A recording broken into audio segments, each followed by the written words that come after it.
Para a palestra, então, o Ph.D. Kevin Fitzsimmons, diretor de Iniciativas Internacionais, professor do Departamento de Ciências Ambientais da Universidade do Arizona.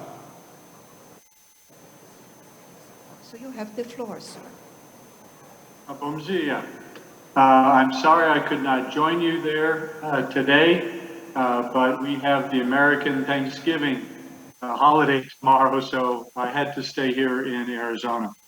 But I wanted to speak with you today about global tilapia production and markets. And can you, yeah, okay. Now I think you switched to the screen, should be okay. What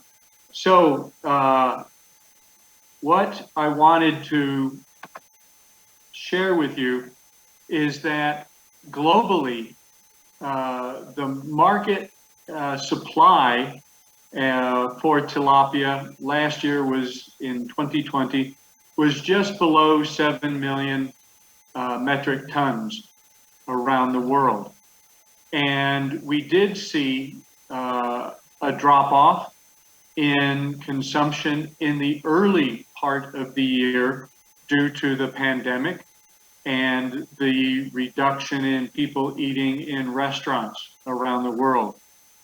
But in the second half of the year, we did see an increase in tilapia sales, mostly in frozen product, as people switched from eating tilapia in restaurants to consuming more at home.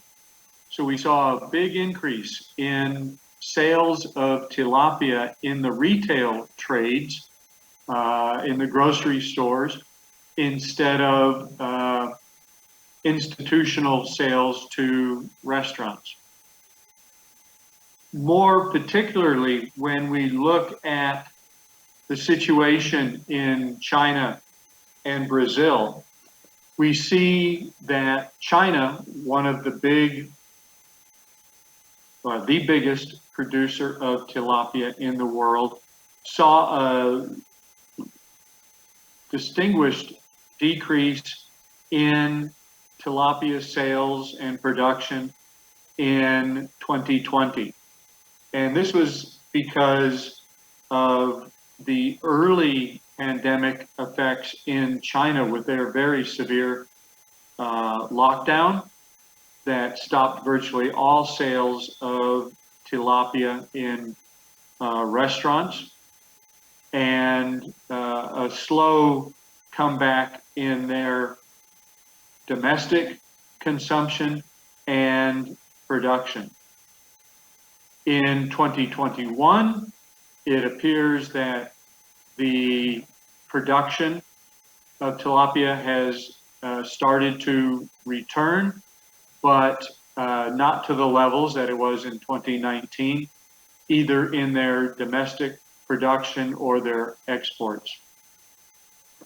When we compare that with Brazil, it's a different story.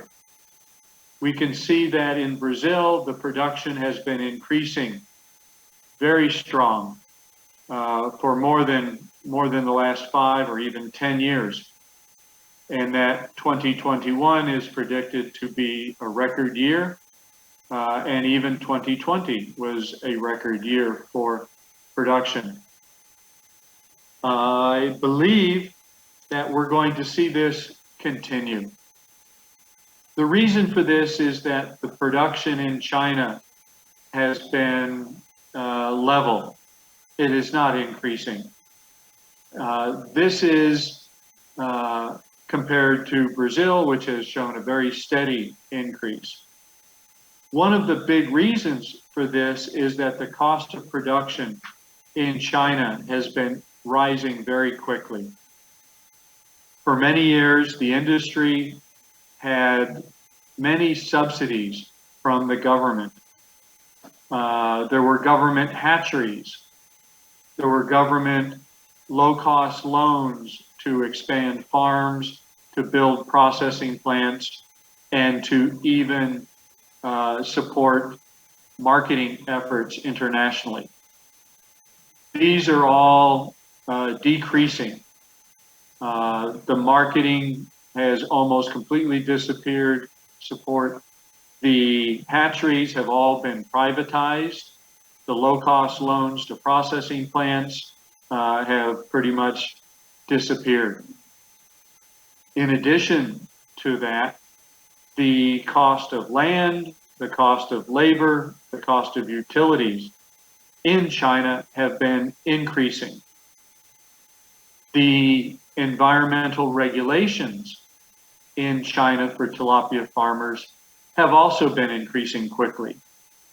When I go to China, the farmers all complain about government regulations, the cost of production going up, and I say, oh, you sound just like American farmers.